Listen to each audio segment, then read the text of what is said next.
What would you do if you walked into your home and found your pregnant wife sobbing on the floor? That's exactly what happened to billionaire Marcus Sterling at 11:17 p.m. on a Tuesday night.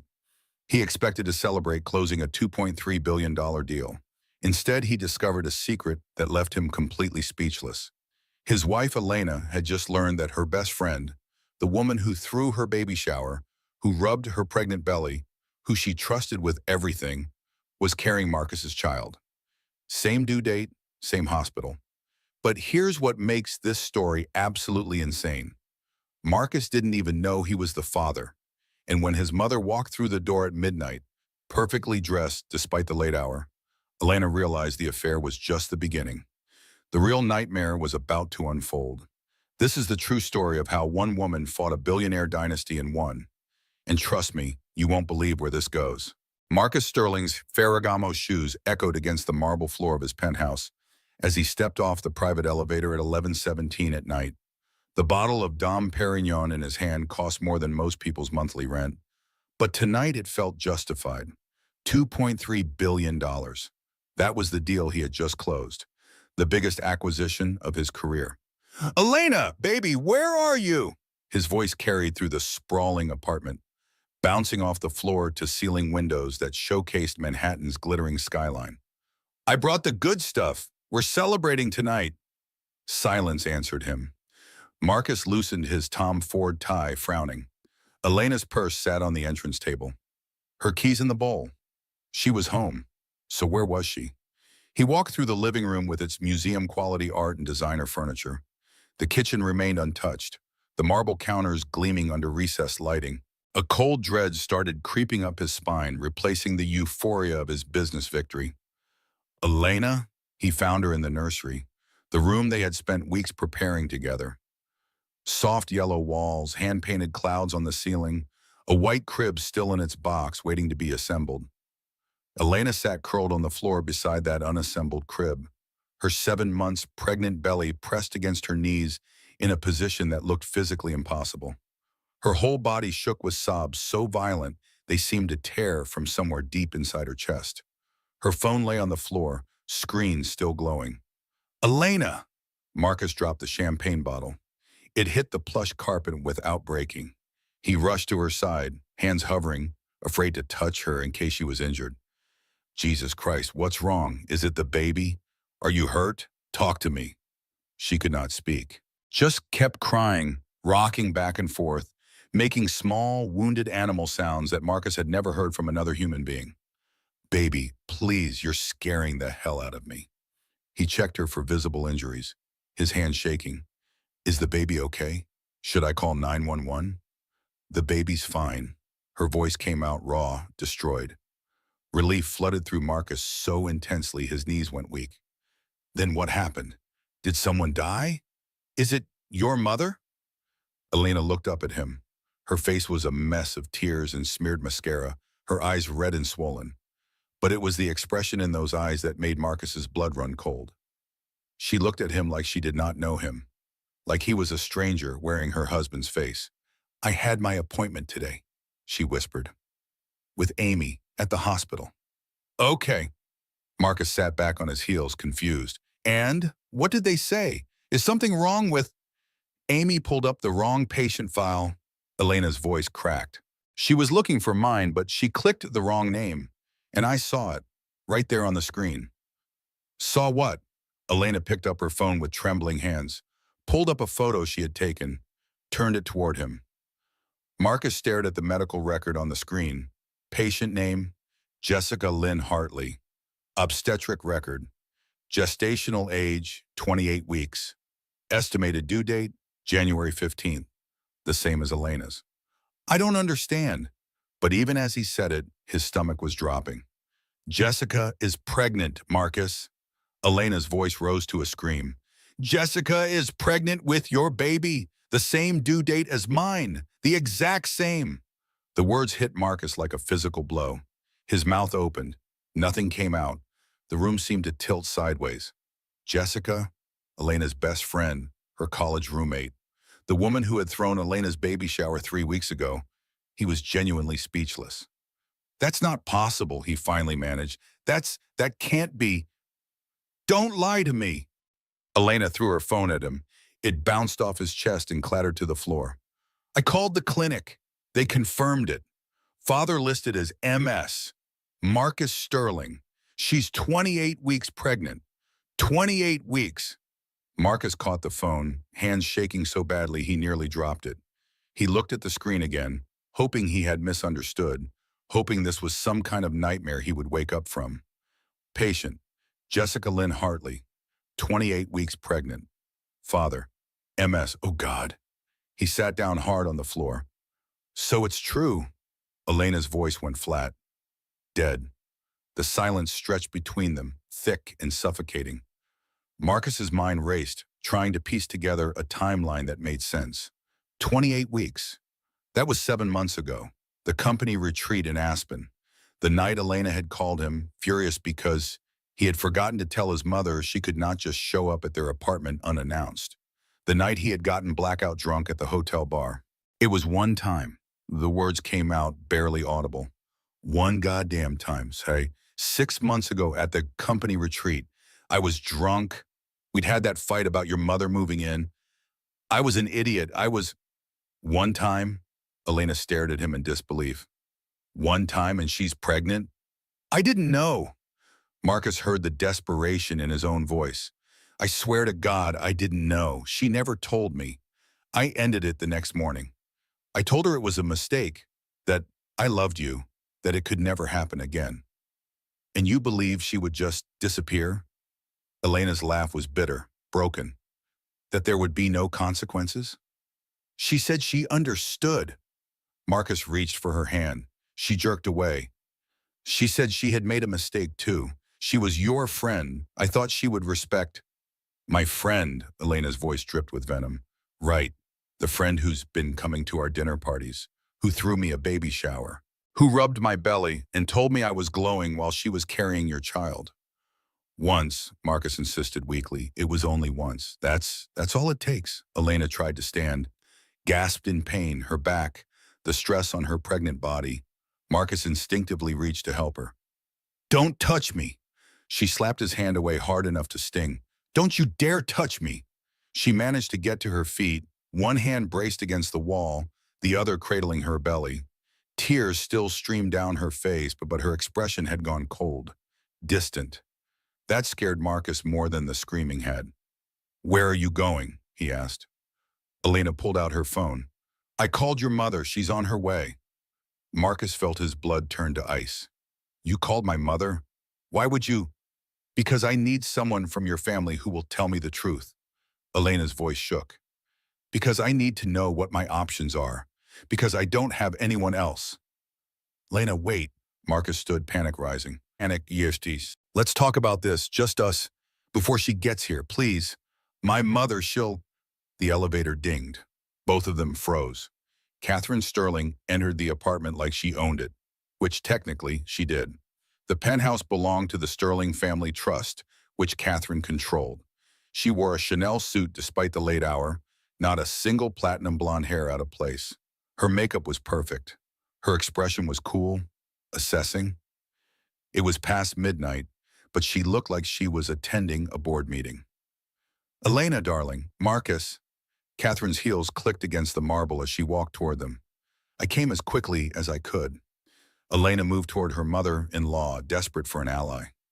Catherine, thank God. I don't know what to do. Did he tell you? Catherine sat gracefully on the nursery's window seat, crossing her legs. He didn't need to.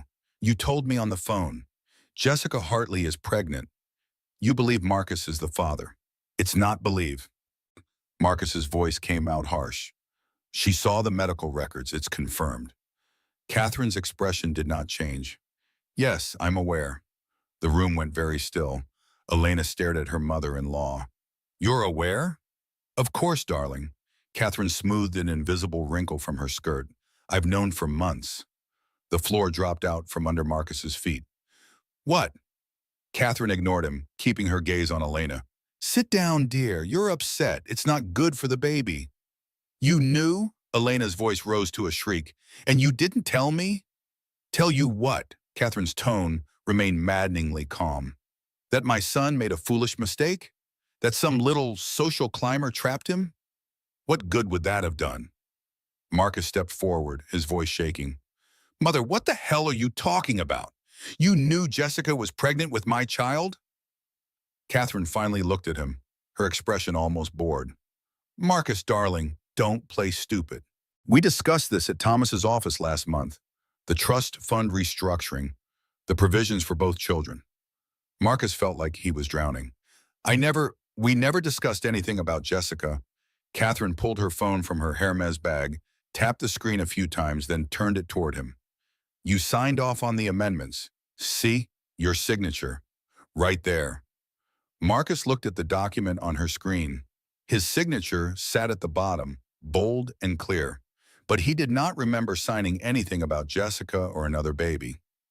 I sign dozens of documents every week, he said slowly. I thought this was for the quarterly distributions. You thought wrong. Catherine put her phone away. Elena's voice came out barely above a whisper. What amendments? Catherine turned to her, and for the first time that night, she smiled. It did not reach her eyes. Oh, Elena, don't look so stricken. This is actually good news for you. You see, the Sterling family has always believed in contingency planning. What does that mean? It means that both children, yours and Jessica's, will be provided for equally under the family trust. Both will be heirs to the Sterling fortune. It's quite generous, really. Elena stared at her. I don't care about the money. I care that my husband cheated on me, and you covered it up. Catherine stood, her voice hardening for the first time. Don't be dramatic. You care about the money. Everyone cares about the money. That's why you married him in the first place. That's not true. Please, Catherine's laugh was cold. You were making $60,000 a year as a nurse, living in a studio apartment in Queens with 2 roommates. Marcus met you at a hospital charity gala, and you saw your ticket out. Don't stand in my living room and pretend you're some tragic heroine. Tears started streaming down Elena's face again. I loved him. You loved what he could give you. Catherine moved closer. And I don't blame you for that. It's smart, but don't insult my intelligence by pretending you're heartbroken over some moral principle. That's enough, Marcus finally found his voice. Elena, don't listen to her. She doesn't know what she's talking about. Catherine rounded on him. You don't get to speak. You created this mess with your weakness. Getting drunk, sleeping with your wife, his best friend. Jessica isn't. She's a yoga instructor who rents a studio apartment in Williamsburg and drives a 10-year-old Honda. Catherine's voice cut like a knife. Yes, Marcus, she's beneath this family, just like Elena was before you married her. The cruelty in her tone made Marcus flinch. This was his mother at her worst, calculating, cold, treating people like chess pieces to be moved around a board. Catherine turned back to Elena. Now here's what's going to happen. You're going to calm down, go to bed, and in the morning we'll have a civilized conversation about how to manage this situation. Both babies will be born, both will be raised in appropriate circumstances, and life will go on. Elena's voice came out steady for the first time. I want a divorce. The word hung in the air like a shaman waiting to explode. Catherine laughed, actually laughed. No, you don't. Watch me. Catherine reached into her bag again and pulled out a manila folder. She placed it on the changing table with deliberate care. Before you make threats you can't keep, let me refresh your memory about the prenuptial agreement you signed 4 years ago. She slid the document across the surface. Elena picked it up with shaking hands. Page 14, Section C, Paragraph 3, Catherine recited from memory. The infidelity clause. If either party commits adultery and seeks divorce, the offending party receives nothing and forfeits all claims to marital assets. Elena flipped through the pages frantically. Good, he cheated. I get everything. Page 18, Section F, Paragraph 7. Catherine's smile widened. Any divorce filed within the first 10 years of marriage results in immediate forfeiture of all assets unless you can prove extreme and unconscionable misconduct. A single affair doesn't qualify. Even 2 or 3 affairs don't qualify. The bar is very, very high. Elena kept reading, her face getting paler with each paragraph. It says, her voice broke, it says if I divorce before 10 years, I get nothing. No money, no property, no. Exactly. Catherine looked satisfied. You would leave with what you came with. Nothing. Well, nothing except a baby you'd have to raise on a nurse's salary, assuming you could even find a hospital willing to hire you after being married to Marcus.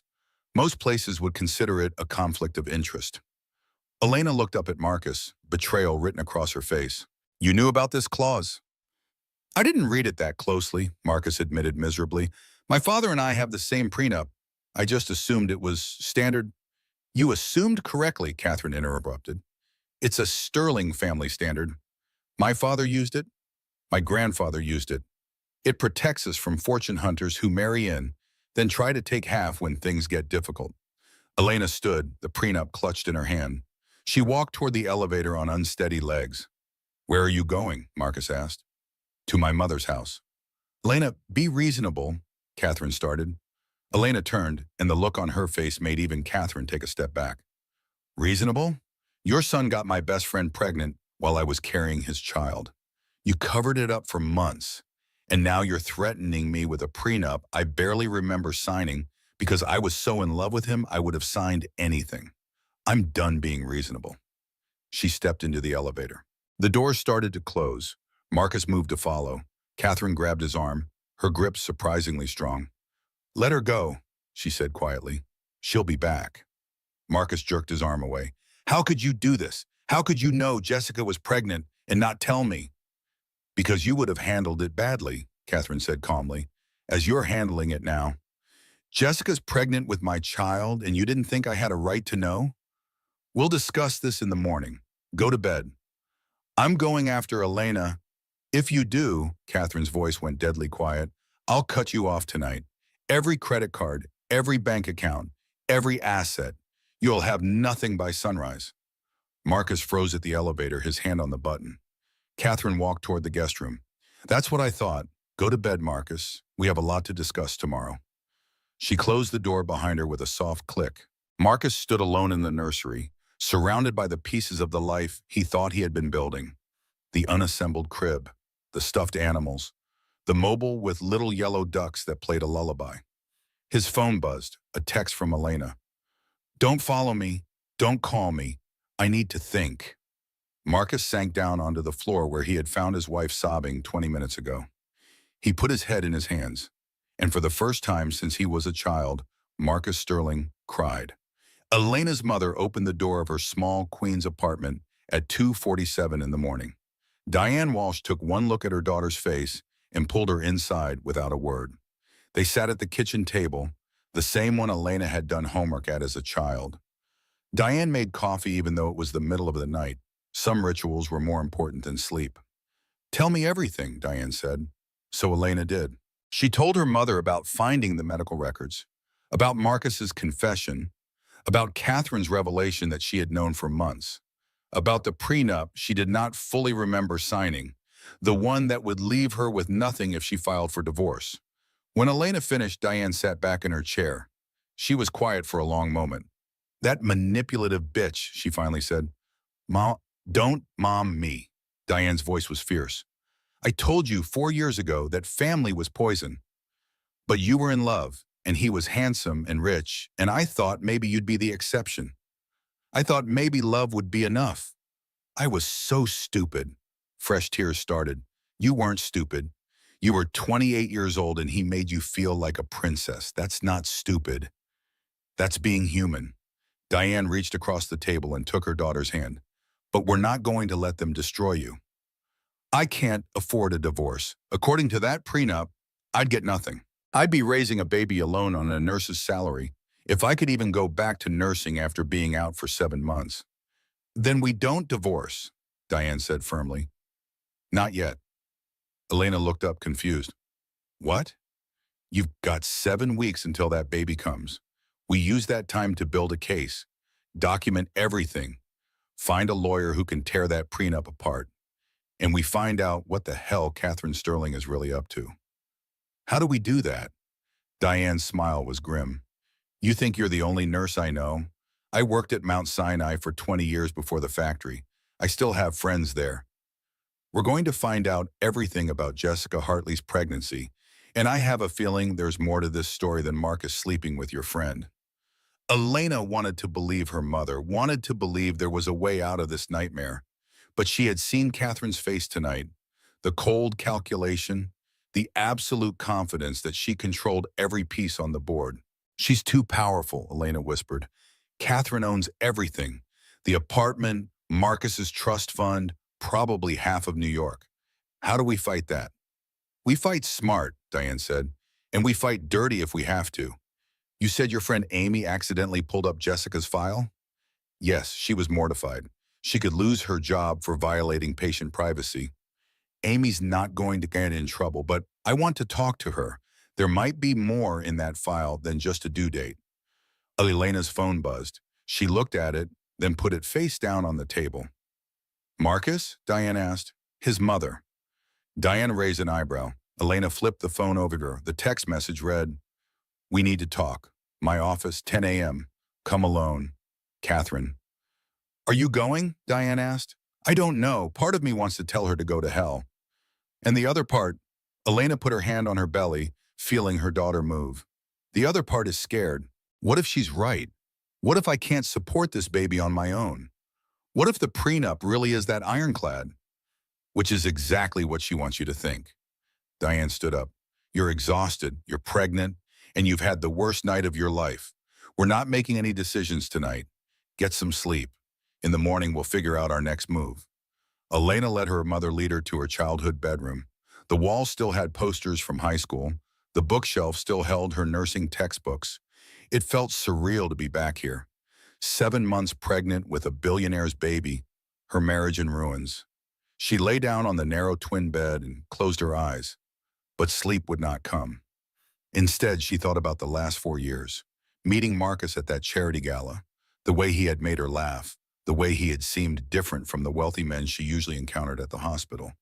He had asked about her work, actually listened when she talked about her patients. He had not seemed to care that she drove a 10-year-old car or that her apartment was barely bigger than his walk-in closet. Or had she just seen what she wanted to see? Elena had been raised by a single mother who worked 2 jobs. She had put herself through nursing school with loans and scholarships. She had been proud of her independence, proud that she did not need anyone to take care of her.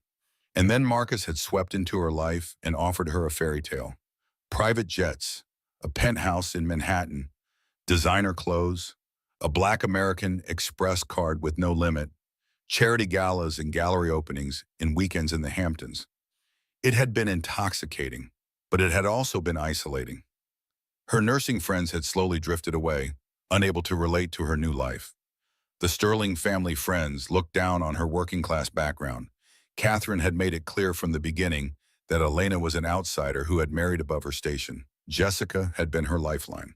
Her college roommate, her best friend, the one person who knew her before she became Mrs. Marcus Sterling, the one person she could be herself with, except Jessica had been sleeping with her husband. Or had she? Elena sat up in bed. Something about Marcus's story did not make sense. He said it was one night in Aspen, one drunken mistake. But the medical records showed Jessica was 28 weeks pregnant. Elena was 28 weeks pregnant. They had conceived within days of each other. What were the odds of that? Elena grabbed her phone and opened her calendar. The Aspen retreat had been in early April. She had conceived in late March. She knew the exact date because she and Marcus had been trying for a baby for months, tracking her cycle carefully. If Jessica had conceived from that night in Aspen, she would be a week or 2 behind Elena. Not the exact same gestational age, unless Marcus had slept with Jessica before Aspen, unless he had been having an affair for longer than he admitted, or unless something else entirely was going on. Elena opened her text messages, found the thread with Jessica. The last message was from 3 weeks ago. Can't wait for Sunday. I'm bringing those cupcakes you love. XOXO. The baby shower. Jessica had thrown her a baby shower, had rubbed her belly and cooed about being Auntie Jess, had given her a onesie that said, Mommy's Little Miracle, all while pregnant with Marcus's baby. The rage that flooded through Elena was so intense it made her dizzy. She wanted to scream, to throw her phone across the room, to drive to Jessica's apartment and demand answers. Instead, she typed a single message. I know. She sent it before she could second-guess herself. 3 dots appeared immediately. Jessica was awake. Probably had been awake all night, wondering if Elena had found out. The response came through. Can we talk? Please, I can explain. Elena stared at the message. Part of her wanted to hear Jessica's explanation, wanted to understand how her best friend could betray her so completely. But a smarter part, the part that sounded like her mother, knew better. No, Elena typed back. Stay away from me. Stay away from my family. If you try to contact me again, I'll file a restraining order. She blocked the number before Jessica could respond. Her phone rang immediately. Marcus. She declined the call. It rang again and again. Finally, she turned it off completely. In the silence of her childhood bedroom, Elena made a decision. She would go to Catherine's office in the morning, but she would not go alone, and she would not go unprepared. She would go to war. Sarah Morrison's law office occupied the 32nd floor of a midtown high-rise. The walls were decorated with framed courtroom victories and photographs of Sarah with various politicians and celebrities. Behind her desk, her law degree from Columbia hung next to a smaller frame that held a quote, "Well-behaved women seldom make history."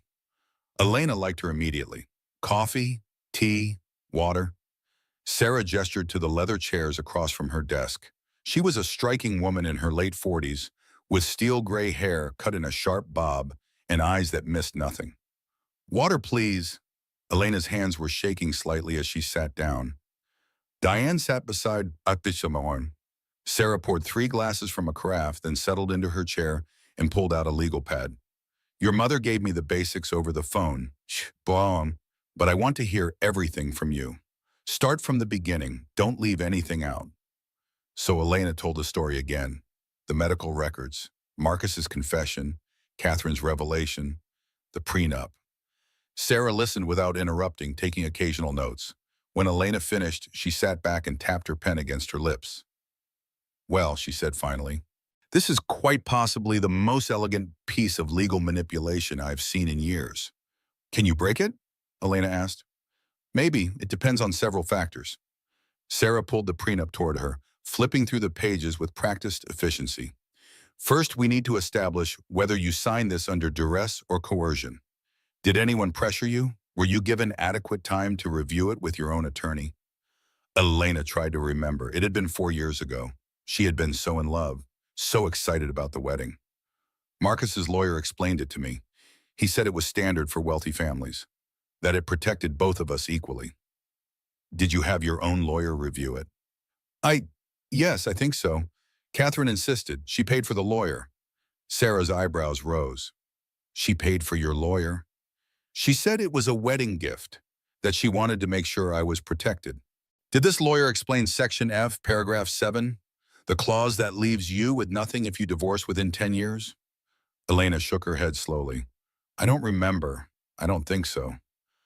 I remember asking if the prenup meant Marcus could cheat and I'd have no recourse, and the lawyer said there was an infidelity clause that protected me.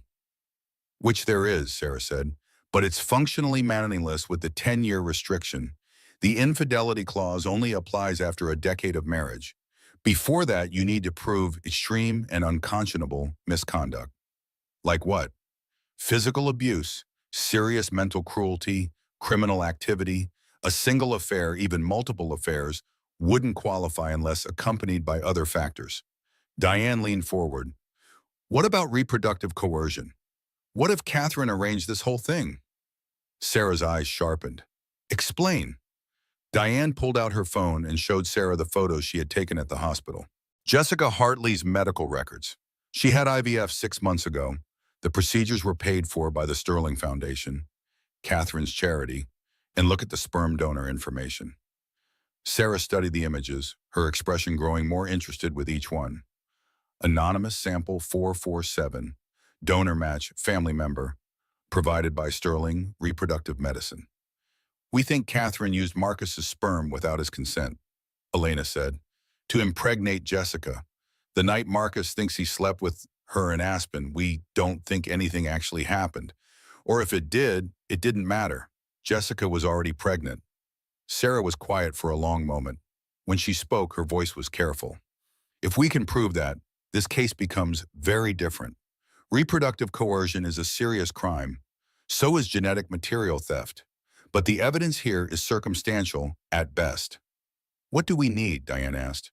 Proof that Catherine arranged the IVF without consent from all parties. Proof that Marcus's genetic material was used without his knowledge. And ideally, proof that Jessica was coerced or manipulated into participating. Sarah looked at Elena. Do you think Jessica would testify against Catherine? Elena thought about the text messages. Jessica's immediate response. I can explain. I don't know. Maybe, if she's scared enough. There's another problem, Sarah said. Even if we prove all of this, breaking the prenup doesn't solve your immediate issue. You're 7 months pregnant. You need a place to live, money for expenses, a plan for when the baby comes. Catherine controls the Sterling family trust, which means she controls your access to funds. So I'm trapped. Not necessarily. Sarah pulled out a small device from her desk drawer. It looked like an ordinary pen. New York is a one-party consent state. That means you can record any conversation you're part of without the other person's permission. I need you to record every interaction with Catherine, Marcus, and Jessica from this moment on. Elena stared at the pen. That feels wrong. So is what they're doing to you. Sarah's voice was firm but not unkind. Elena, I'm going to be very direct with you. Catherine Sterling is one of the most powerful women in New York. She has unlimited resources, connections at every level of government and business, and absolutely no moral compass when it comes to protecting her family's interests. If you're going to fight her, you need to be willing to fight dirty. How dirty?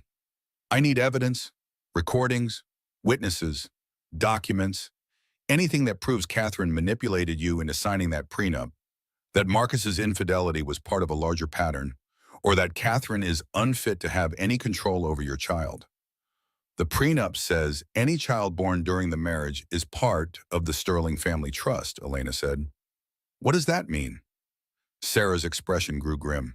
It means that even if you win custody in a divorce, Catherine controls the trust that funds your daughter's life. Education, health care, living expenses, everything goes through the trust. And as trustee, Catherine has veto power over how that money is spent. The words hit Elena like a physical blow. So even if I leave Marcus, she still controls my daughter's future? Unless we can prove that the prenup was signed under fraudulent circumstances, or unless we can get Catherine removed as trustee, which requires proving she's unfit. Sarah leaned forward. Catherine went to great lengths to maintain control. That tells me she has something to hide. We need to find out what that is. Elena took the recorder pen, testing its weight in her hand. What if she finds out I'm recording her? Then we deny it. But more importantly, we make sure we get what we need before she has a chance to realize what's happening. Sarah pulled out a business card and slid it across the desk. This is a private investigator I work with, former FBI, completely discreet. I want him looking into Catherine's financial dealings, the Sterling Foundation, and anything else that might give us leverage. How much is this getting to cost? Elena asked quietly. She had about $8,000 in her personal account, money from birthday gifts over the years, the small amount she had managed to save from her nursing salary before she married. Don't worry about the money right now, Sarah said. I have a personal interest in this case. What kind of interest? Sarah was quiet for a moment. Then she reached into her desk and pulled out a photograph. It showed a younger woman who looked remarkably like Sarah, smiling at the camera with a baby in her arms. My sister Amanda. 10 years ago, she married into a wealthy family, not Sterling level, but wealthy enough. When the marriage fell apart, they used the exact same tactics Catherine is using on you. They planted evidence of an affair, manufactured financial impropriety, and ultimately had her declared an unfit mother. She lost custody of her daughter and spent 5 years fighting to get her back. Did she? Elena asked. Eventually, but it destroyed her. She lost everything, her career, her savings, her relationship with her daughter. By the time we won in court, the damage was irreversible. Sarah's voice was hard. Catherine Sterling was peripherally involved in that case. Her lawyer, Thomas Hayes, advised the family on their strategy. I've wanted to take her down for 10 years. You're giving me that chance. Elena looked at Diane, who nodded encouragingly, then back at Sarah. What do I do next? You go to that meeting this morning, you record everything, and you don't let Catherine see that you're building a case. Sarah's smile was sharp. From this moment on, you're playing the long game. Catherine thinks she has you trapped. Let her keep thinking that while we gather evidence. She wants me to come alone. Then you go alone, but you keep that recorder running the entire time. Sarah stood, signaling the end of the meeting. Elena, I won't lie to you. This is going to be hard. Catherine won't go down without a fight. But if you're willing to do what it takes, we can win. Elena stood as well, tucking the recorder pen into her purse. I'm willing.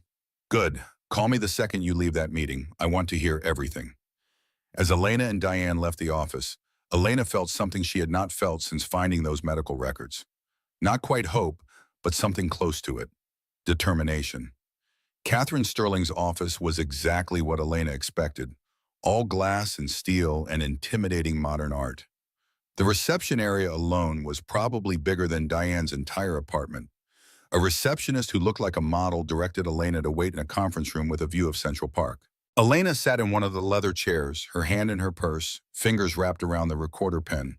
She had turned it on in the elevator. Catherine entered at precisely 10 o'clock, followed by a man Elena didn't recognize. He was in his 50s, wearing an expensive suit, carrying a briefcase. Elena, thank you for coming. Catherine sat at the head of the table. This is Thomas Hayes, my attorney. Thomas nodded curtly. He did not offer to shake hands. I wasn't told anyone else would be here, Elena said carefully. Thomas is part of the family, Catherine said smoothly. Anything we discuss here will remain confidential. Can I get you anything? Water? Tea? I'm fine. Catherine studied her for a moment. You look tired, dear. Rough night? I slept at my mother's. Yes, I assumed as much. Marcus was quite distraught when he realized you'd left. Catherine's tone suggested she found this amusing. He wanted to come with me this morning. I told him this conversation needed to be between us. Why? Because we're both intelligent women who understand how the world actually works. Catherine folded her hands on the table. Marcus is emotional right now. Guilt, shame, panic, all very unhelpful when trying to resolve a delicate situation. You and I, however, can speak frankly. Thomas opened his briefcase and removed a folder. He slid it across the table to Elena. What's this? Elena asked. A proposal, Catherine said. I had Thomas draw it up this morning.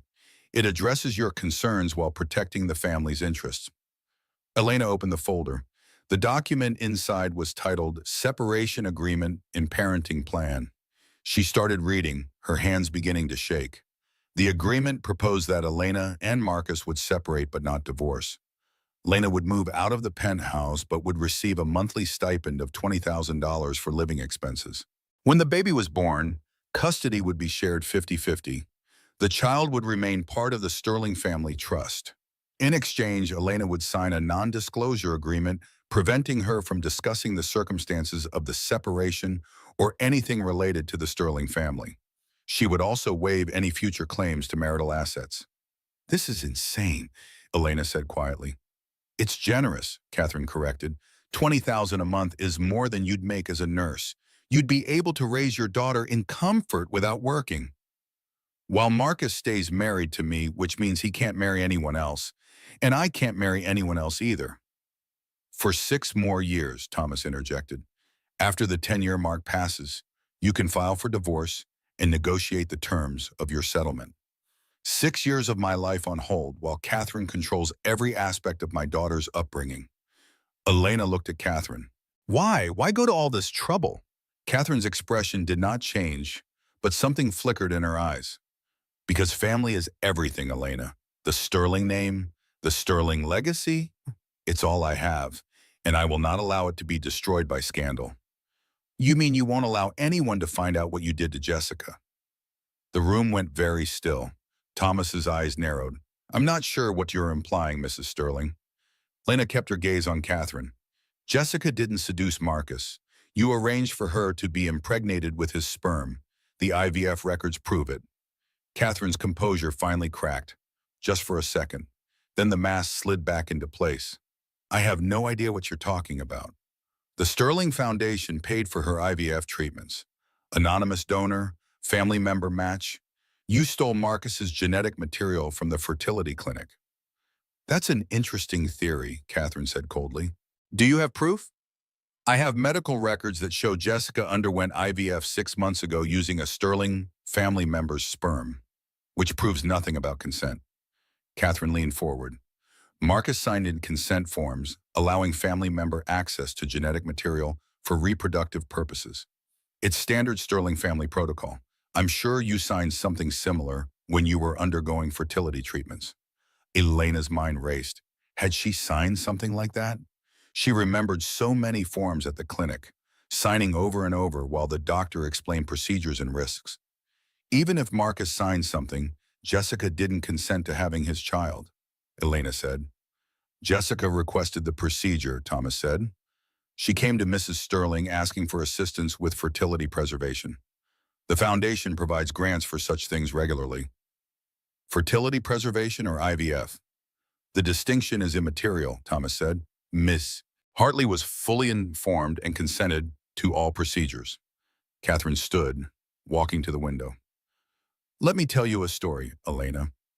4 years ago, before you and Marcus got engaged, I had a very frank conversation with him about his future. He was 34 years old, unmarried, showing no inclination towards starting a family.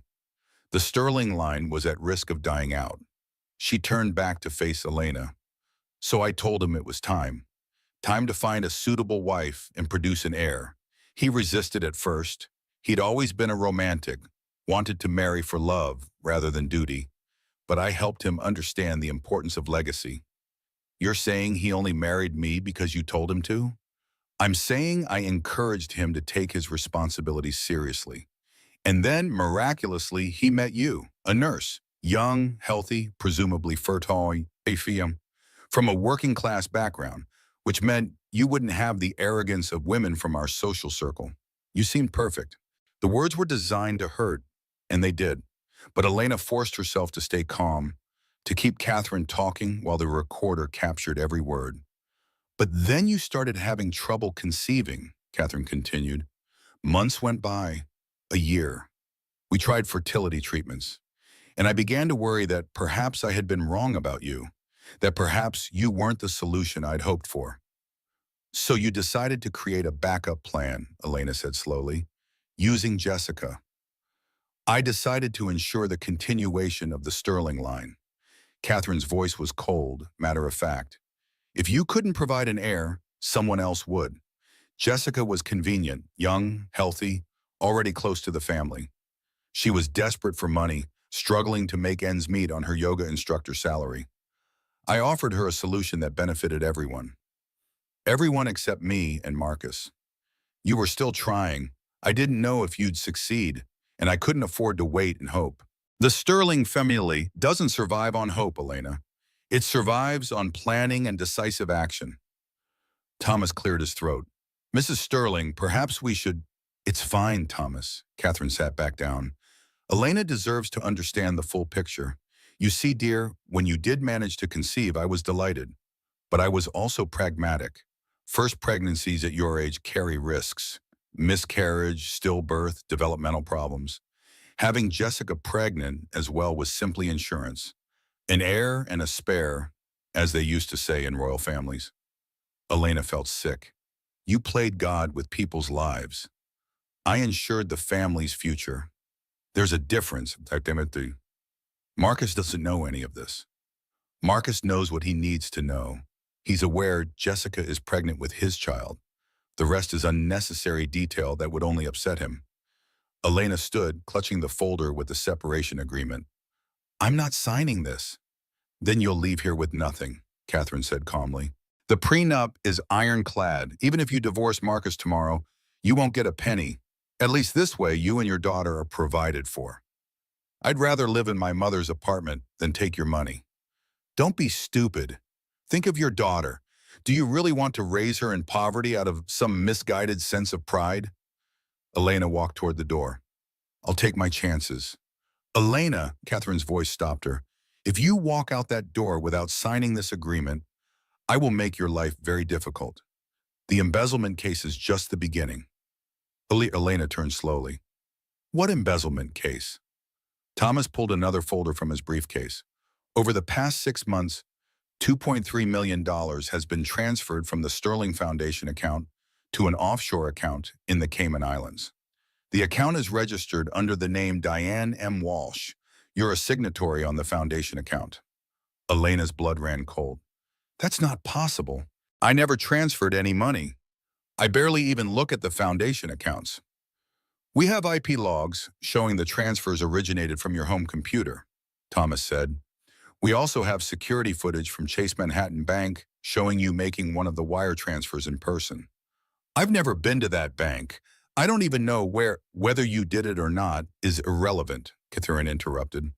What matters is that we have evidence that will hold up in court, evidence that will destroy any custody claim you might make. You set me up. I protected my family.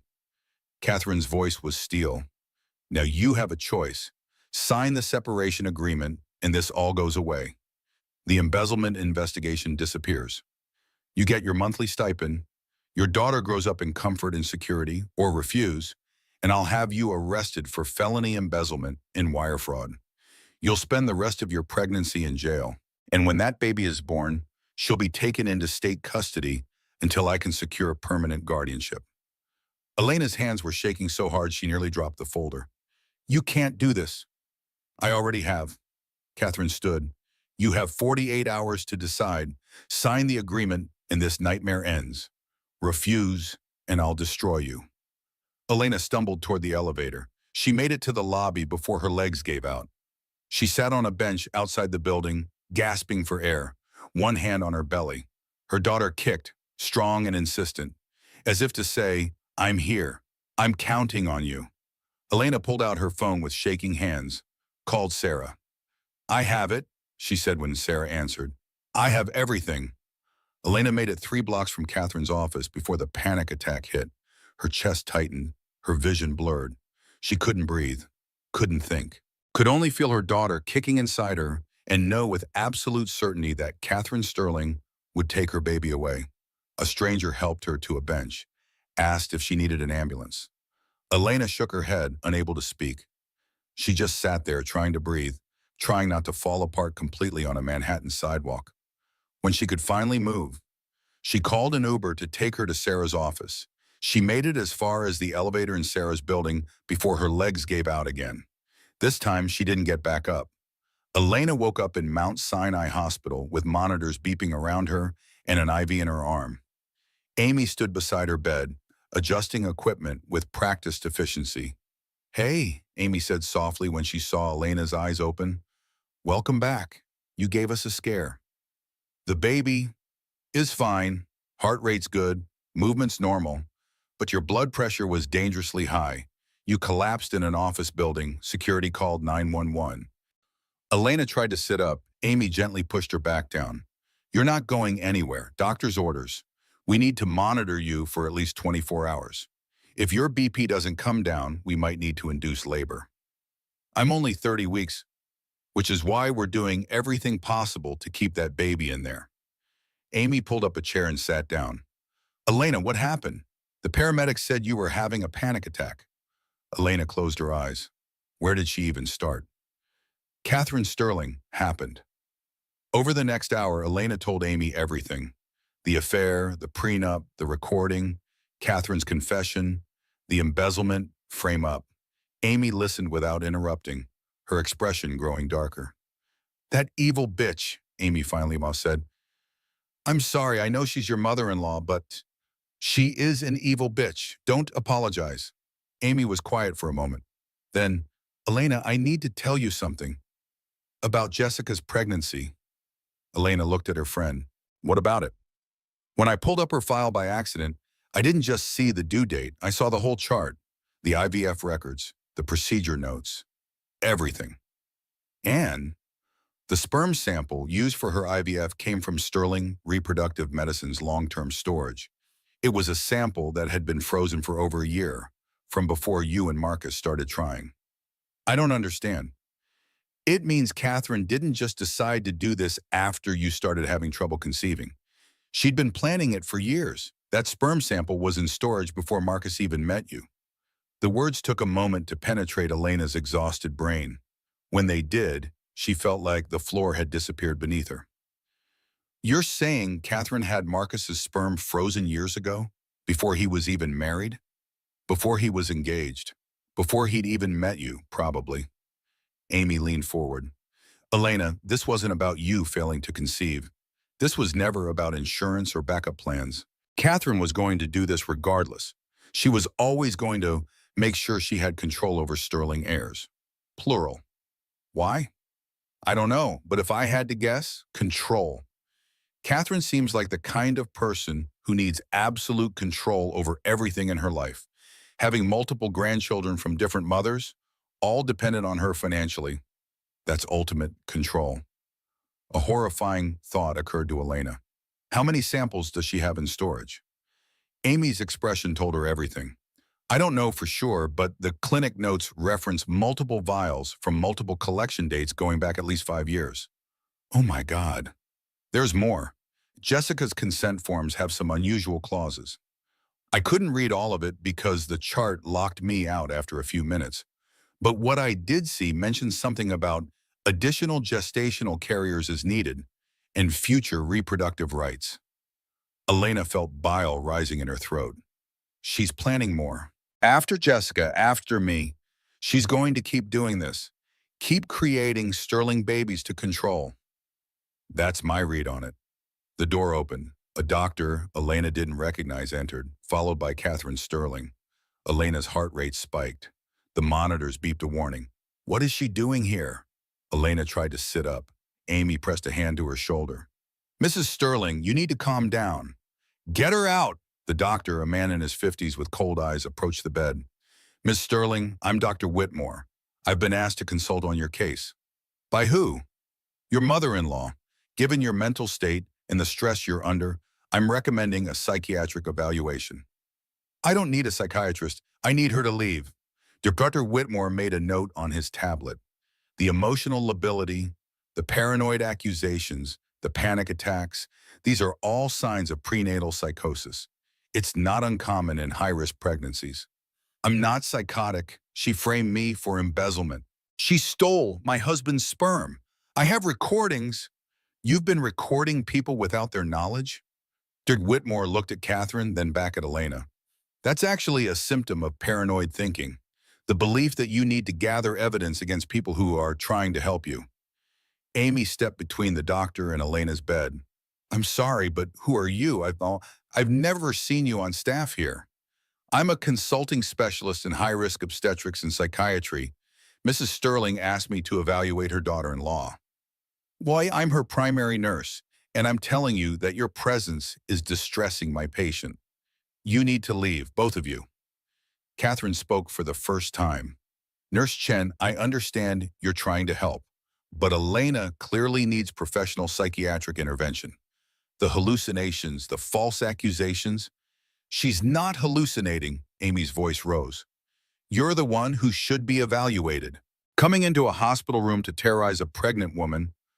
I'll thank you to remember who you're speaking to. Catherine's voice was ice.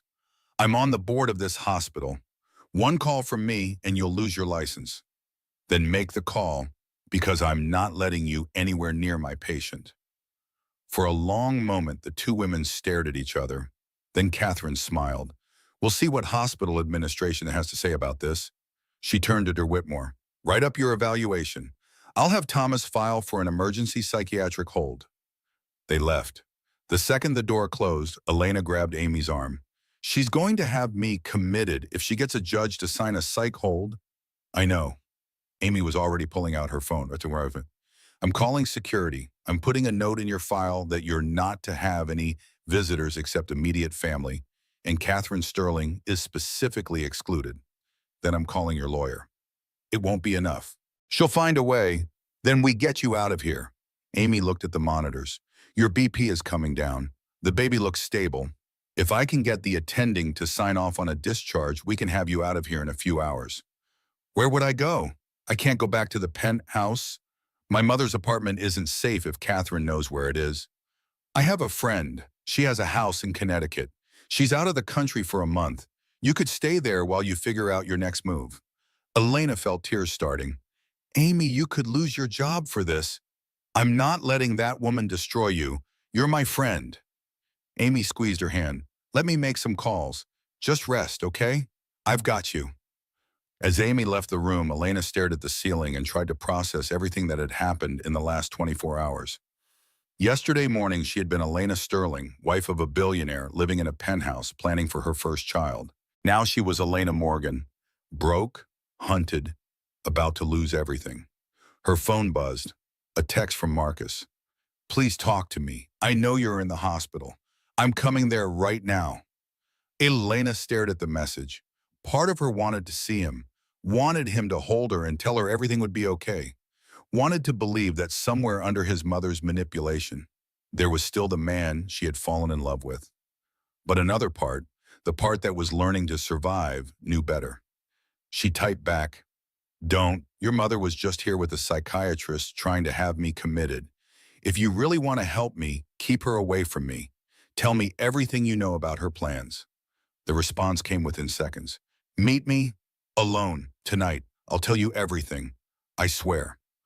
Elena stared at the message. It could be a trap, or it could be her only chance to find out what she was really fighting against. She typed back, Where? Marcus's text gave her an address in New Jersey, a private airfield. He said he had arranged a plane to Montana, to a friend's ranch where they could hide while Sarah built a case against Catherine. Elena wanted to believe him, wanted to believe that he was finally standing up to his mother, finally choosing his wife and daughter over his family's money and power. Sarah warned her not to go, said it was too risky, that Catherine might be using Marcus to draw her out. But Elena was running out of options. Amy had managed to get her discharged, but it was only a matter of time before Catherine found a judge willing to sign a psychiatric hold order. So at 2 in the morning, Elena stood on a freezing tarmac in New Jersey, 7 months pregnant, carrying a single suitcase with everything she had managed to grab from her mother's apartment. Marcus waited by a small private jet, the engines already warming up. You came, he said when he saw her. I don't trust you, Elena said flatly, but I'm out of choices. Marcus flinched but nodded. I understand. I don't trust myself either. He gestured to the plane. We should go. I don't know how much time we have before my mother figures out where we are. Elena started toward the plane, then headlights cut across the tarmac. No, Marcus whispered. Multiple SUVs pulled onto the airfield. Catherine emerged from the lead vehicle, followed by Thomas Hayes, 2 police officers, and Jessica Hartley. Jessica was visibly pregnant, probably 6 months along. Tears streamed down her face. She looked terrified. Catherine approached them calmly, as if she were arriving at a dinner party rather than intercepting a midnight escape. Going somewhere? Marcus stepped in front of Elena. Get back on your plane and leave us alone. I'm afraid I can't do that, Catherine nodded to Thomas, who stepped forward with a folder. Elena Morgan Sterling, Thomas said formally. We have a warrant for your arrest on charges of wire fraud and embezzlement. You have the right to remain silent. That money was planted, Elena's voice cracked. You framed me. Ms. Sterling, anything you say can and will be used against you in a court of law. Marcus turned to the police officers. This is bullshit, and you know it. She never stole anything. My mother is setting her up. Sir, step back, one of the officers said. He moved toward Elena with handcuffs. Wait, Jessica's voice rang out across the tarmac. Wait, please. Everyone turned to look at her. She was sobbing, her whole body shaking. I'm so sorry, Elena, Jessica said. I never wanted any of this. Her voice broke. She told me Marcus knew. She told me you both wanted this. She said it was okay. Catherine's expression finally cracked. Jessica, be quiet. No, Jessica rounded on Catherine, her face twisted with rage and fear. I'm done lying for you. I'm done being your puppet. She turned to Marcus. That night in Aspen, nothing happened. You were passed out drunk. Catherine drugged your drink. She had hotel security carry you to your room. Then she called me and told me to get in bed with you. She took photos. She showed them to me later and said, if I didn't cooperate with her plan, she'd tell everyone you raped me. The silence that followed was absolute. Marcus stared at Jessica, then at his mother. What? Catherine's mask finally slipped completely. Pure rage twisted her features. You stupid girl. Do you have any idea what you've just done? Jessica pulled out her phone with shaking hands. I kept everything, every email, every text, every bank transfer. I kept it all 'cause I was scared. She handed the phone to one of the police officers. She paid me $50,000 to do IVF with Marcus's sperm. She paid me $25,000 a month to stay quiet. And she promised me Elena would be okay. That this was just about having a backup heir in case Elena's pregnancy had complications. The officer took the phone, scrolling through it with increasing interest. I didn't know about the embezzlement, Jessica continued, looking at Elena. I swear, I didn't know she was going to frame you. When I saw it on the news, I panicked. I called the police because I couldn't let her destroy you like that. Elena stared at her former best friend. Jessica had betrayed her, yes, but she was also a victim. Catherine had manipulated both of them. The officer turned to his partner. We need to take both Mrs. Sterlings in for questioning. Don't be ridiculous, Catherine said coldly. I'm Catherine Sterling. I'm not going anywhere with you. Ma'am, we have evidence of conspiracy to commit fraud, reproductive coercion, and possibly assault. The officer's voice was firm. You need to come with us. I want my lawyer. You can call your lawyer from the station. The officer moved toward Catherine. Please don't make this difficult. For the first time in her life, Catherine Sterling looked genuinely shaken. She turned to Thomas. Fix this. Thomas was already on his phone. I'll have you out within the hour. As the police led Catherine away, she looked back at Elena. The hatred in her eyes was absolute. This isn't over, Catherine said quietly. Marcus watched his mother being placed in a police car. Then he turned to Elena, tears streaming down his face. I didn't know, he said. I swear to God, I thought I had cheated. I thought I was the monster.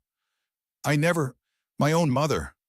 Elena wanted to comfort him, wanted to tell him it would be okay, but she couldn't.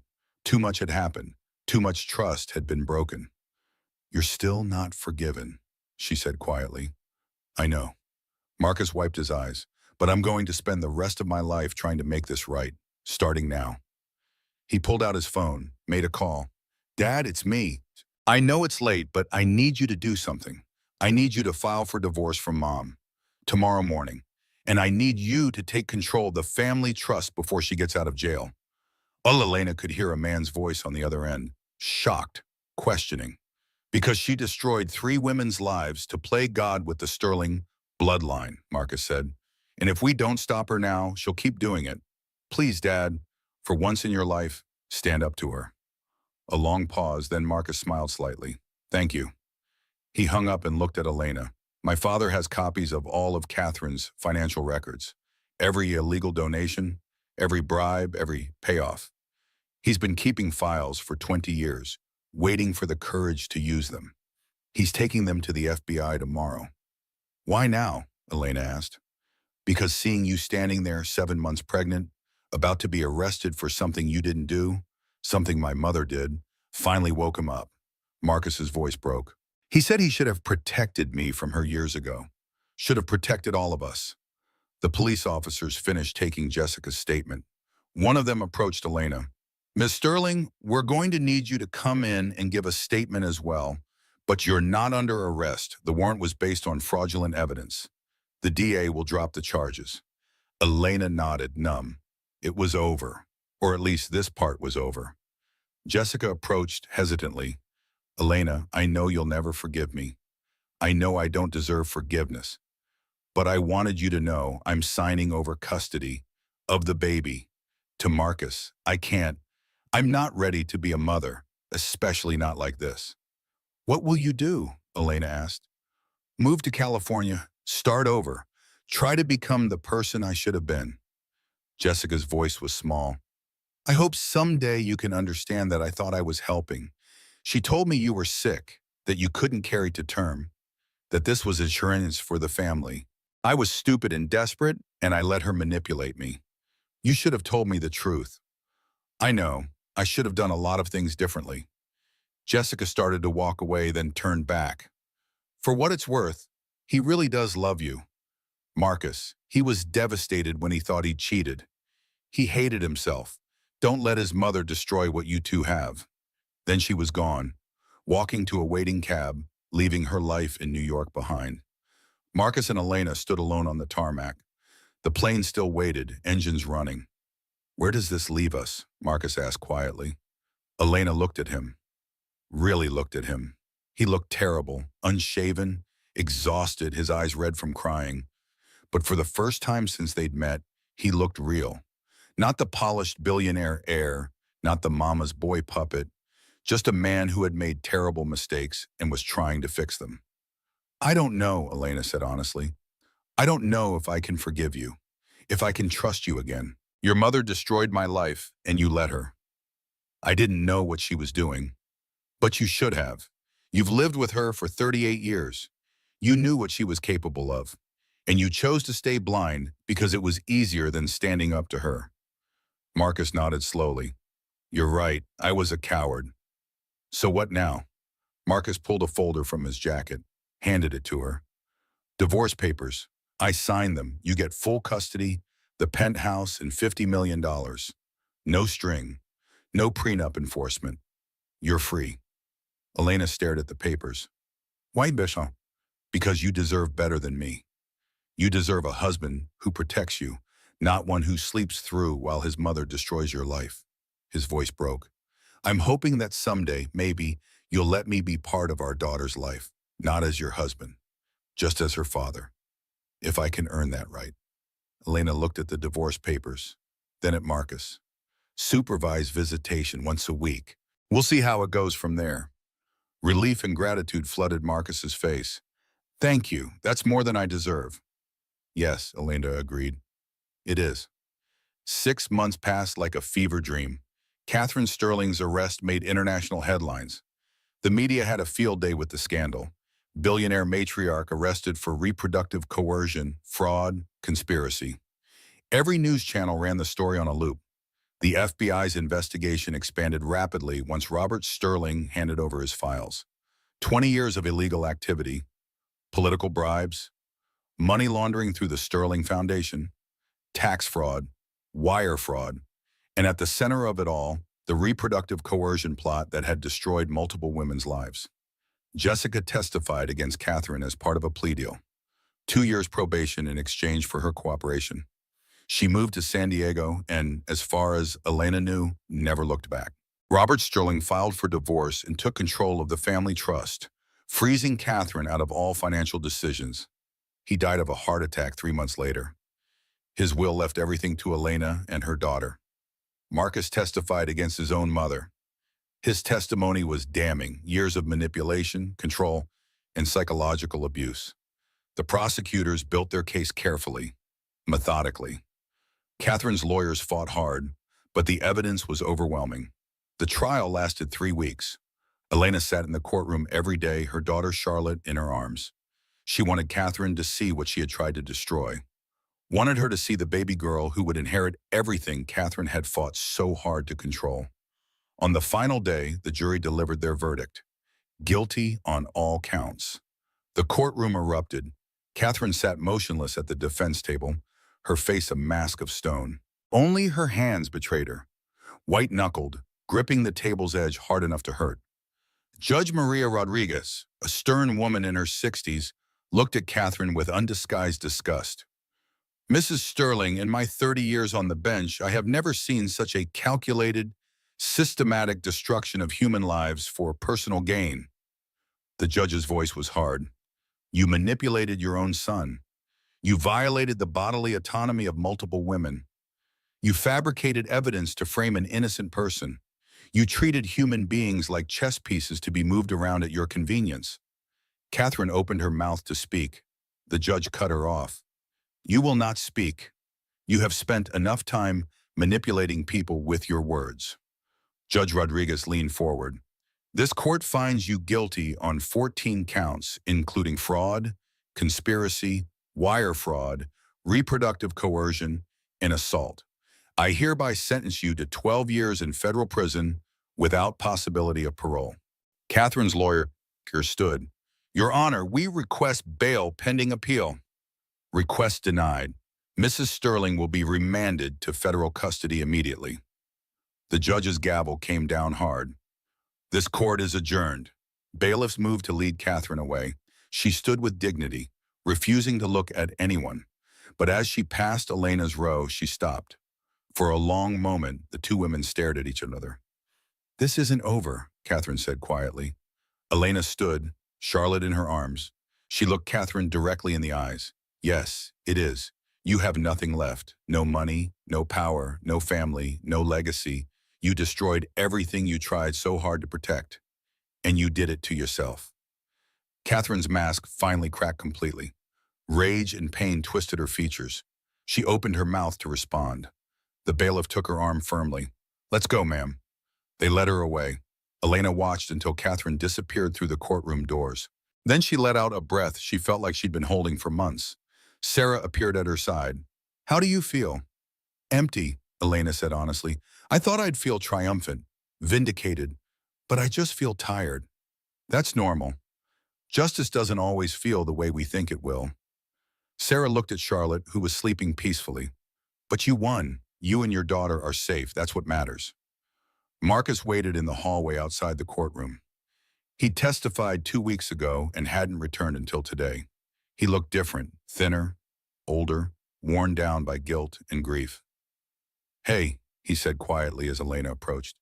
Hey, I'm glad it's over. Me too. They stood in awkward silence.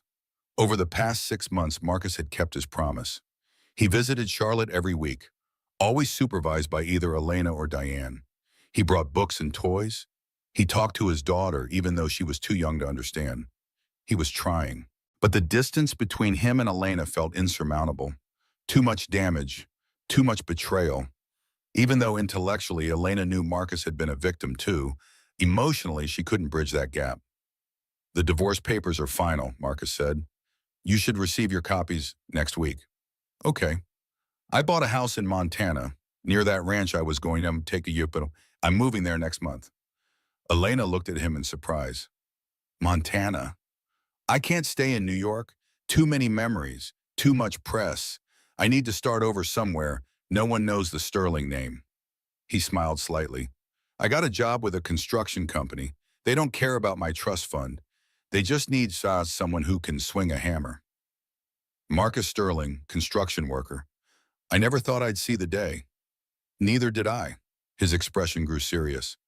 I know I can't fix what I let happen. Can't take back the pain my mother caused you. But I want you to know I'm trying to be better for Charlotte. For you, if you'll let me. Elena shifted Charlotte in her arms. The baby stirred but didn't wake. I don't know if I can forgive you, Marcus. Maybe someday. But right now, I'm just trying to focus on being a mother. I understand. Can I still visit? Once a week? Yes, but in Montana, you'll have to make the trip here. I'm not moving my daughter across the country. I'll drive out every weekend if I have to. Elena believed him. Whatever else Marcus was, he loved his daughter. That much was clear. How's your dad? Elena asked carefully. Marcus's face fell. His funeral is next week. I know you probably don't want to come. I'll be there. He gave me everything at the end. The least I can do is say goodbye. Thank you. They stood together a moment longer. Then Marcus leaned in and kissed Charlotte's forehead gently. See you next week, sweet girl. He walked away down the courthouse corridor. Elena watched him go, feeling something that might have been sadness or might have been relief. Maybe both. 1 year later, Elena stood in the kitchen of her farmhouse in Montana and watched the sunrise paint the mountains pink and gold. Charlotte sat in her high chair, enthusiastically destroying a banana, while babbling nonsense syllables that sounded almost like words. The farmhouse wasn't much. 3 bedrooms, old hardwood floors, a wraparound porch that needed fixing. But it was hers, paid for with Robert Sterling's inheritance, far enough from New York that the press rarely bothered her anymore. Diane lived in the guest house on the property. She'd sold her Queens apartment and moved out west to be closer to her granddaughter. Some days Elena wondered if her mother missed the city, but Diane insisted she'd never been happier. More? Charlotte held up her banana-covered hands. All gone, Elena said, wiping her daughter's face with a washcloth. But we have eggs. Want eggs? Hey, Elena laughed. Charlotte's vocabulary was growing daily. Soon she'd be talking in full sentences, asking questions, wanting to know about her father and grandmother, and all the complicated history Elena wasn't sure how to explain. But that was a problem for future Elena. Present Elena just wanted to enjoy this perfect morning with her daughter. A car pulled up the drive. Elena checked the window, Marcus's truck, right on time. He'd kept his promise about weekly visits. Every Saturday morning, he made the 4-hour drive from his place near Billings. Sometimes he stayed an hour. Sometimes Elena let him stay longer. Slowly, carefully, they were building something that might eventually become trust. Marcus got out of the truck carrying a bag from the bookstore. He'd brought more books. He always brought books. Elena opened the door before he could knock. Hey, hey. He looked tired but happy. How's my girl? Covered in banana and ready to cause trouble. Marcus grinned and headed straight for Charlotte's high chair. There's my beautiful troublemaker. What have you been up to? Eh. Charlotte waved her arms excitedly. Eggs? You had eggs for breakfast? That's my smart girl. He lifted her out of the chair, not caring about the banana residue. Uncle Marcus brought you new books. Want to read? Charlotte grabbed his beard and pulled. Marcus laughed. Lena watched them together, her daughter and her ex-husband. No, not ex-husband yet. The divorce was final, but the wounds were still healing. Maybe they always would be. Over the past year, Marcus had transformed. Gone was the polished Manhattan air. The man in her kitchen wore jeans and work boots, his hair too long, his hands calloused from construction work. He looked more real than he ever had in his Armani suits. He was seeing a therapist twice a week, working on setting boundaries, understanding how his mother had controlled him, learning to make his own decisions. It was slow work, hard work, but he was committed. Coffee? Elena offered. Please. I was up at 5 to make the drive. She poured 2 mugs. They sat at the kitchen table while Charlotte played with her blocks on the floor, occasionally looking up to make sure both adults were still there. How's work? Elena asked. Good. We're building a community center in Billings. It's satisfying, creating something tangible instead of just moving money around on spreadsheets. You like it? I love it. My supervisor says I might make foreman next year if I keep at it. Elena tried to imagine Catherine's reaction to that news and failed. Catherine's world didn't include sterling men working construction. How's your mother? Marcus asked quietly. Elena always knew this question was coming. It still hurt every time. She's okay. Calls once a week. She's taking classes through the prison education program. That's good. Catherine had spent the last year in federal prison. She'd be there for 11 more.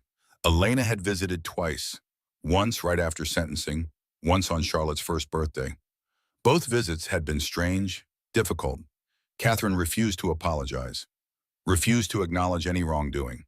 But she'd held her granddaughter and cried, which was the closest Elena had ever seen her come to showing real emotion.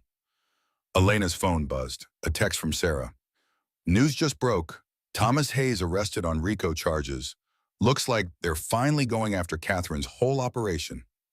Elena showed Marcus the text. He read it and nodded. Good. He knew what she was doing. He enabled all of it. Do you hate her? Elena asked suddenly. Your mother? Marcus thought about it for a long time. I don't know. Sometimes. But mostly I just feel sad. She had everything, money, power, intelligence. She could have done so much good. Instead, she destroyed people because she was terrified of losing control. Well, people do terrible things when they're afraid. Yeah, they do. Charlotte brought Marcus a book, her current favorite, about a caterpillar who eats too much. Again? Marcus asked. We read this last week. Hey, all right. Can't argue with that logic. He picked Charlotte up and settled into the armchair by the window, started reading in the silly voices he'd developed for each character. Charlotte giggled and pointed at the pictures. Elena watched them and felt something shift in her chest. Not forgiveness, exactly. Not yet, but maybe the beginning of it, the possibility of it. Her phone rang. Unknown number. She almost didn't answer, but something made her pick up. Ms. Sterling, this is Detective Brooks with the NYPD. I wanted to inform you that we've made arrests in the embezzlement case. 4 people, including Thomas Hayes and a banker at Chase Manhattan. They've all agreed to testify that Catherine Sterling orchestrated the entire scheme. Thank you for letting me know. There's something else. We found evidence that this wasn't Catherine's first time framing someone. We've reopened 3 cases from the last 20 years where women were accused of financial crimes against Sterling family interests. Your testimony helped break this whole thing open. Elena sat down hard. 3 other women? At least 3, possibly more. We're still investigating, but I wanted you to know you didn't just save yourself. You saved other people she would have destroyed.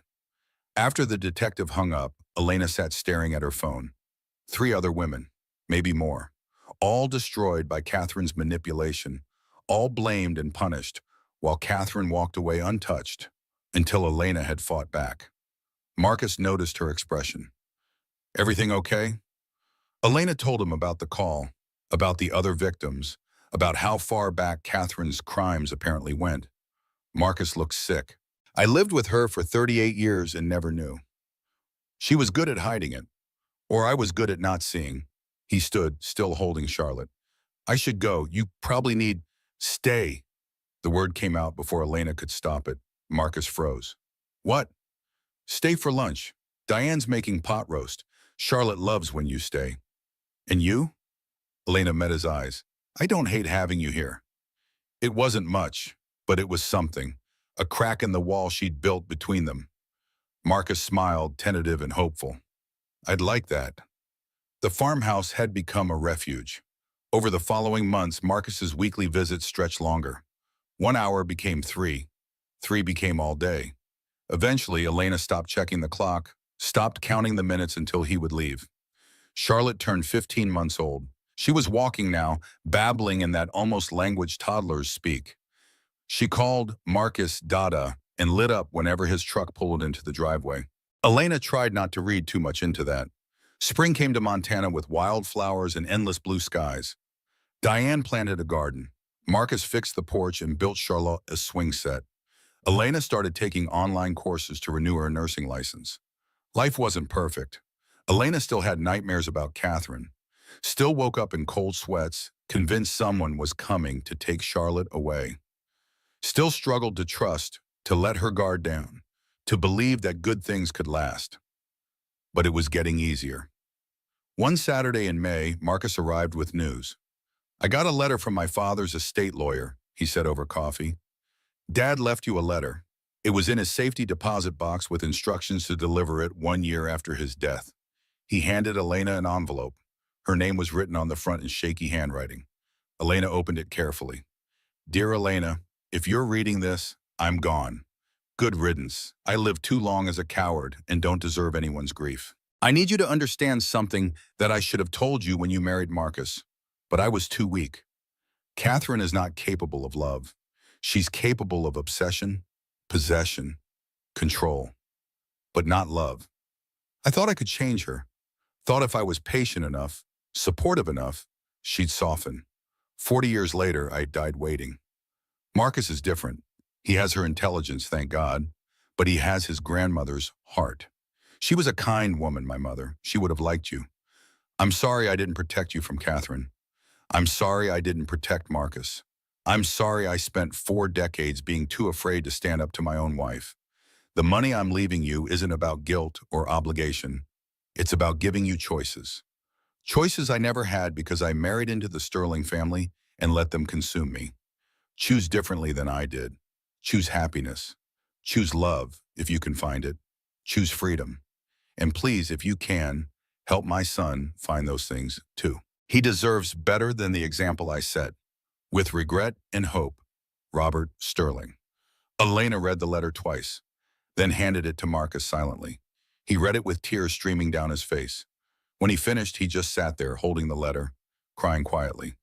He tried, Marcus finally said. At the end, he tried. Yes, he did. I wasted so much time being angry at him for being weak, but I was just as weak. I let Mom control me the same way she controlled him. You got out. He never did. Marcus looked at her. Because of you. You fought back when no one else would. I had help. Your dad, Sarah, Amy, Diane, Jessica even. But you started it. You refused to be broken. Elena thought about that, about the night she'd found Jessica's medical records, about standing in that nursery, 7 months pregnant, her whole world collapsing, about the choice she'd made in that moment, not to give up, not to let Catherine win. I had to fight, Elena said quietly, for her. She gestured to Charlotte, who was busy trying to climb onto the couch. I couldn't let my daughter grow up thinking it's okay to let people control you, or that power and money matter more than truth and love.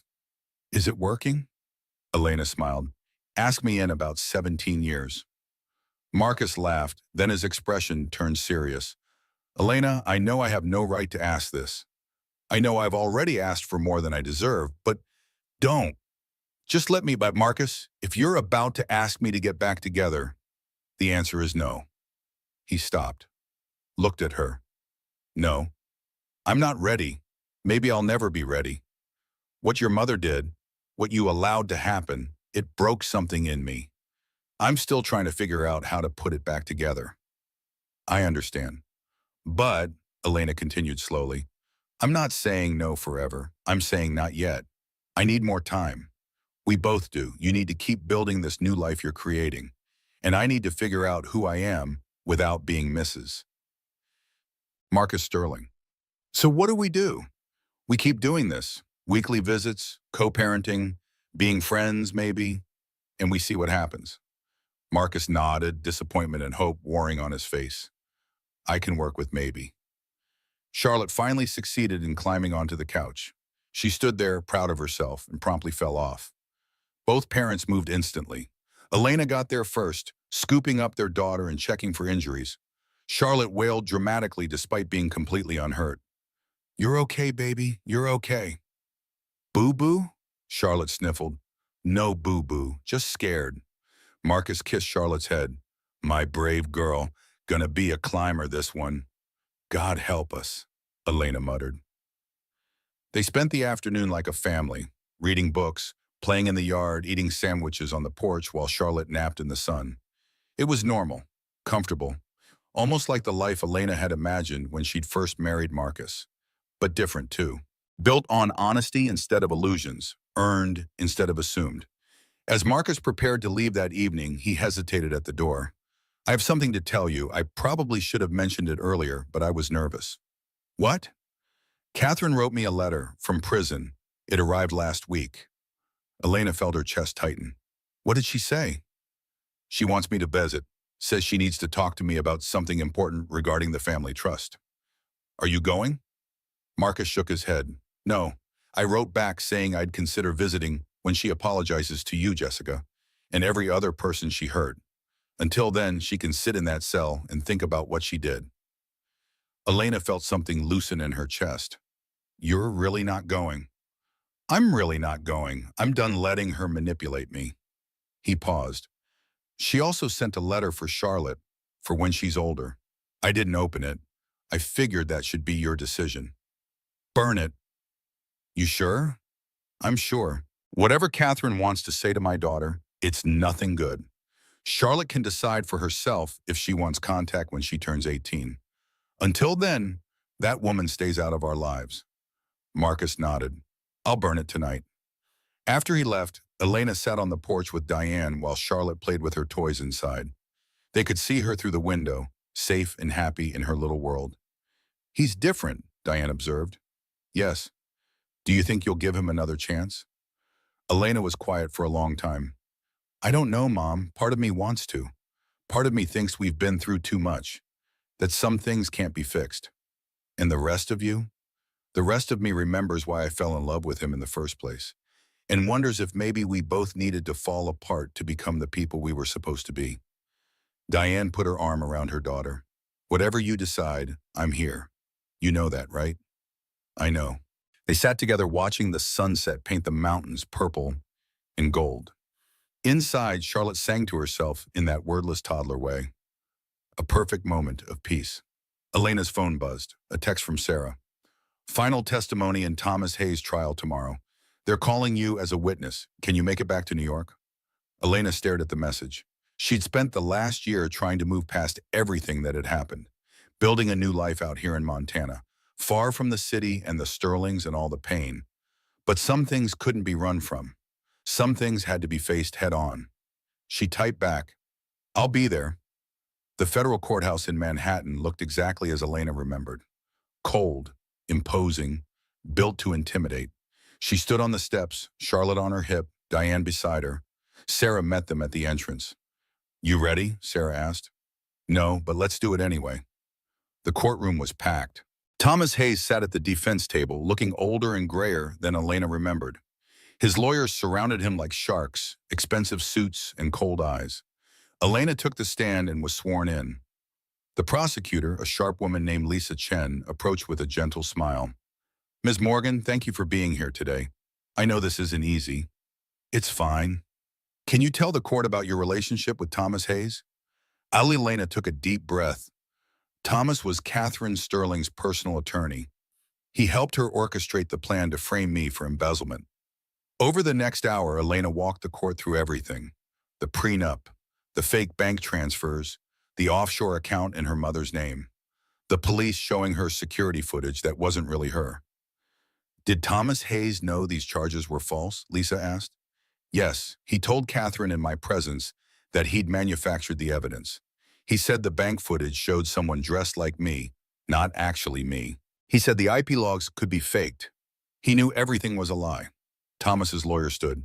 "Objection. Hearsay." "Your Honor, we have recordings of these conversations," Lisa said. "Recorded legally under New York one-party consent laws. I'd like to enter them into evidence." The judge allowed it. The courtroom listened to Catherine's voice, cold and calculating, discussing how to frame Elena. Thomas's voice agreeing, suggesting which banks would be easiest to manipulate, which accounts to use. When the recording ended, the jury looked disgusted. Thomas's lawyer tried to discredit Elena on cross-examination, suggested she'd manipulated the recordings, implied she was bitter about her divorce and looking for someone to blame. But Elena didn't break. She answered each question calmly, factually. She let the evidence speak for itself. When she stepped down from the stand, she felt lighter, like she'd finally put down a weight she'd been carrying for 2 years. The verdict came 3 days later. Guilty on all counts. Thomas Hayes was sentenced to 8 years in federal prison. His law license was revoked. His assets were frozen to pay restitution to his victims. Elena sat in the courtroom and felt nothing. No triumph, no satisfaction, just a quiet sense of completion. It was finally truly over. After the sentencing, Elena walked out of the courthouse into bright September sunshine. Marcus waited on the steps. He'd flown in from Montana for the verdict. "How do you feel?" he asked. "Empty, relieved, ready to go home." Home to Montana? Home to Montana. They walked together to where Diane waited with Charlotte. Their daughter squealed when she saw Marcus and reached for him. "Dada!" Marcus took her, spinning her around until she giggled. "There's my girl! Did you miss me?" "Miss!" Elena watched them together. Father and daughter, two people who loved each other completely, uncomplicated by history or hurt. "I've been thinking," Marcus said carefully, "about what you said, about not being ready." "Marcus, just listen. I'm not asking you to get back together. I'm not asking for anything. I just want you to know I'll wait, however long it takes, and if you decide you can never forgive me, I'll understand that too. But I'll always be here, for Charlotte, and for you, if you want me." Elena looked at him, really looked at him. The man who'd been too weak to stand up to his mother. The man who'd let her be framed and threatened and nearly destroyed. But also the man who'd finally found the courage to fight back. The man who'd testified against his own mother. The man who drove 8 hours every weekend to read books to his daughter. People could change. That was the hardest lesson Elena had learned. People could be weak and selfish and then, with enough pain and motivation, become something better. "I'm not ready yet," she said quietly. "But maybe someday. Keep asking." Marcus's smile was like the sun breaking through clouds. "I can do that." They flew back to Montana that afternoon. Diane dozed in her seat. Charlotte played with her stuffed rabbit.